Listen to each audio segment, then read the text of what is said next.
बुशरा बीबी ने जो सबसे अहम बात की कि उन्होंने डायरेक्ट सेनेटर अली ज़फ़र को निशाना बनाया है। सेनेटर अली ज़फ़र और बड़े मशहूर वकील हैं, पीटीआई के बहुत बड़े दफा करने वाले वकीलों में शामिल हैं। सेनेटर अली ज़फ़र तो जेल में आते थे और मैं बतौर कैदी आती थी और उनको प्रोटोकॉल मिल रहा होता था। एक तो इल्ज़ाम ये है, उन्होंने तो इमरान खान को गद्दा तक ना दिलवा सके, वो इतने बड़े बने फिरते हैं। तो मैं आज बात करने जा रहा हूँ, आज अडयाला जेल में बुशरा बीबी ने बड़ी गुफ्तगू की है।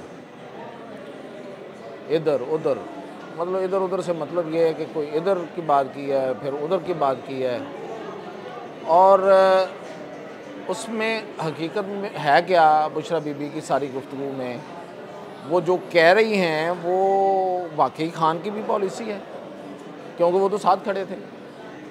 एक तो इस पर बात करेंगे, और दूसरी बात मैं आपको बताऊंगा कि 23 जुलाई को हाउस ऑफ लॉर्ड्स बरतानिया में क्या होने जा रहा है और उसके पीछे क्या कौन है और क्या कहा जा रहा है उस जो हाउस ऑफ लॉर्ड्स में होने जा रहा है उसके बारे में पाकिस्तान में, और उनका मौक़िफ़ क्या है जहाँ ये हो रहा है।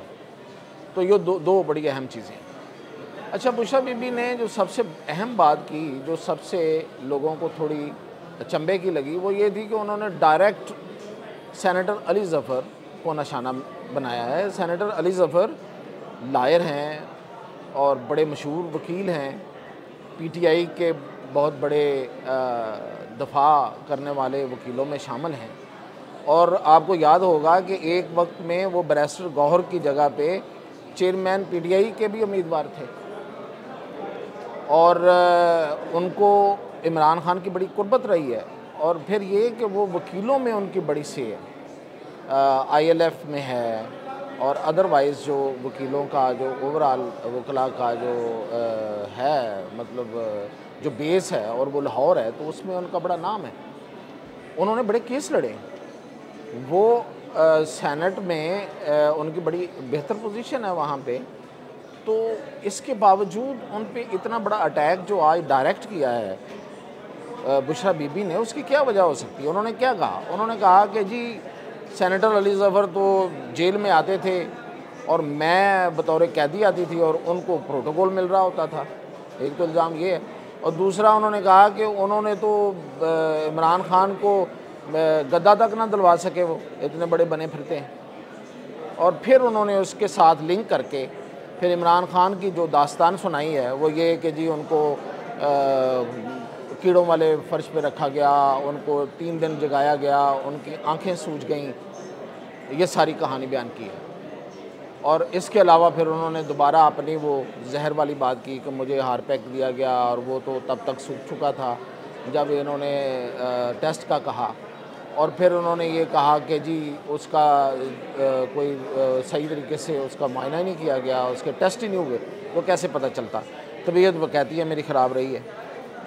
और साथ ही साथ फिर उन्होंने जो बात करते हुए जो जब उनसे सवालात हुए, सहाफ़ियों ने सवाल किए, तो उनमें बहुत से सवालों को वो गोल कर गए। मसलन उनसे कहा गया कि आप तो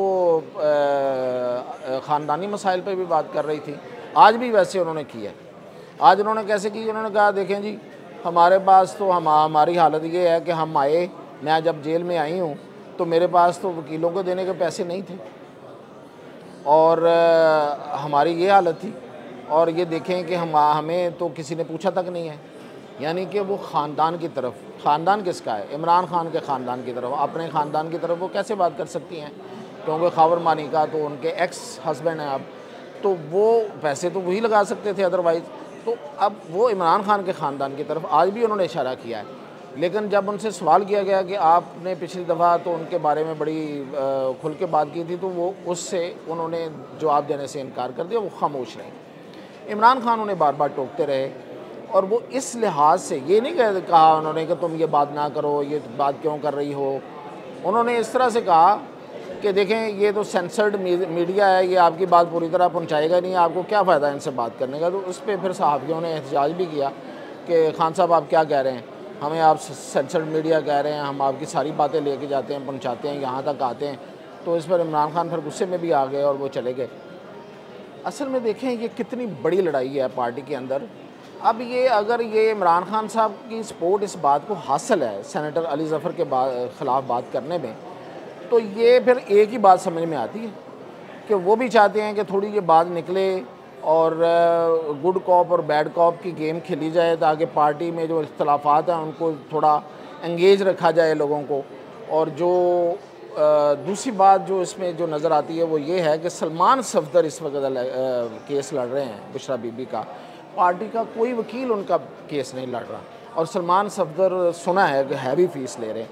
तो ये एक इशू भी हो सकता है कि यार पार्टी के वकील सामने नहीं आ रहे, वो क्यों नहीं केस लड़ रहे। ज़ाहिर है पार्टी का वकील केस लड़ेगा तो पैसे तो नहीं लेगा। तो एक खोसा साहब ही उनके साथ रह गए हैं बुशरा बीबी के साथ, पता नहीं अभी भी वो उनके साथ उस तरह हैं या नहीं हैं। और उन्होंने ये कह के सेनेटर अली ज़फ़र के ख़िलाफ़ बात करके तो बेसिकली तो वज़न उन्होंने सेनेटर अपना MNA जो उनके वकील हैं खोसा साहब, लतीफ़ खोसा साहब, उनके पलड़े में डाल दिया ना। अब वो इतना वेट उठा भी सकते हैं उनके लिए कोई इतनी बड़ी ये बात करने की ज़रूरत भी थी या नहीं थी, ये तो खैर वक्त बताएगा। लेकिन एक तकसीम दर तकसीम है। ILF यानी कि इंसाफ लायर्स फोरम में तकसीम है। अभी आपने सुन लिया जो मैं बात बता रहा हूँ। ILF को अब कौन ज़िंदा रखे हुए अपनी तरफ से जो लीड कर रही हैं वो शानदाना गुलजार हैं और शारियार अफरीदी हैं। शानदाना गुलजार पे दूसरे इल्ज़ाम ये लगा रहे हैं कि जी इनके बाप ने इनकी रिहाई करवाई थी कहीं मिल मिला के, तो हमारे पीछे भी कोई होता, यानी कि ये बात कही जा रही है सनम जावेद के वालिद को मंसूब करके कि उन्होंने कहा कि कभी मैं भी इतना इन्फ्लुएंशियल होता खुदीजा शाह के वालिद की तरह या शानदाना के वालिद की तरह, तो मैं भी अपनी बेटी को पहले ले आता, या मैं उस वक्त जब वो नहीं आ रही थी अब तो आ गई। तो इतनी तकसीम है, इतनी बातें, इतने ताने, इतना कुछ है कि कुछ समझ नहीं आ रही कि इनके दरमियान असल में है क्या। इतनी खिचड़ी पक चुकी है। और आज ये उन्होंने ये एक सेनेटर अली ज़फ़र के हवाले से एक मिसाइल मार दिया है। तो तकसीम ही तकसीम है। इसमें अब इमरान खान साहब क्या चाहते हैं, क्या वो चाहते हैं कि अभी केसेस जो हैं वो जो लड़ने हैं, जो ज़ाहिर है अभी लंबे केसेस पड़े हुए हैं, ये 40 दिन का रिमांड है, उसके बाद 190 मिलियन पाउंड वाले में सज़ा होनी है, तो ये एक लंबा काम है ना जी अभी। तो उसमें वकीलों की ज़रूरत है, और वकील जो हैं वो पैसे लेते हैं। अगर आप प्राइवेटली लेते हैं तो पार्टी के जो वकील हैं वो अगर नहीं लड़ेंगे तो फिर क्या बनेगा। तो ये है कोई इस तरह की कोई मेरा ख्याल है कि एक साइड पे लगा के दूसरी साइड को जगाने की कोशिश की है, या उसी साइड को कहा है कि भाई आओ कोई मतलब कोई देखो पार्टी के नाम पे अपने आप को उठाओ। यार ये क्या तरीका है कि आप आराम से बैठ गए। तो लेकिन तकसीम है, बहुत बड़ी है और बहुत बड़े मसाइल हैं। और वो कहती हैं कि मैंने रिहा होना था, मुझे रिहाई नहीं किया गया। अब रिहा कैसे होना था, मतलब वो फ्रस्ट्रेशन है बुशरा बीबी के। मैं पहले भी अपने वीलॉग्स में कहता रहा हूँ कि वो बड़ी हद तक वो मैसेज पहुँचा के अपनी डील को फ़ाइनल करवा चुकी थी, लेकिन आगे से एक्सेप्ट नहीं हुई, इसलिए कि उनको फ़ायदा ही नज़र नहीं आया कि बुशरा बीबी को हम क्यों छोड़ें, क्या फ़ायदा होगा। तो ये उनके यहाँ एक फ्रस्ट्रेशन है। मैं जेल के सुपरडेंट के दफ्तर तक गई, मैं रिहा होने वाली थी कि कुछ लोग आके मुझे वापस ले गए और ये हुआ वो।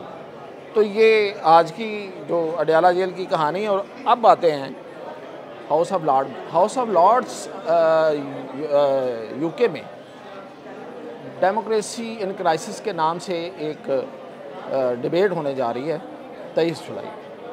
और उसको बड़ी हैरानी वाली बात है कि होस्ट कर रही है नाज शाह, जो कि लेबर की पार्टी की MP हैं, और वो हैं भी ब्रेडफोर्ड से, यानी कि जो मुसलमान पाकिस्तानी मुसलमानों का अक्सरियती इलाका, वहाँ से वो मुंतखब हुई हैं।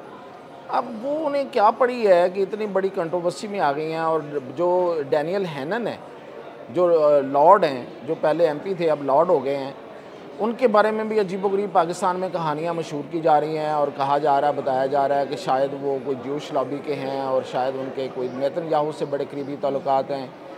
तो इसको लिंक किस तरह किया जा रहा है इसको कि ये जो डेमोक्रेसी इन क्राइसिस है, और उसमें वो जो उन्होंने इनवाइट भेजा है, जो इनवाइट सर्कल कर रहा है, उसमें इमरान खान की तस्वीर लगी हुई है और नाज शाह की और उसकी हैनन की तस्वीर लगी हुई है, और वो इस पर डिबेट की बात हो रही है।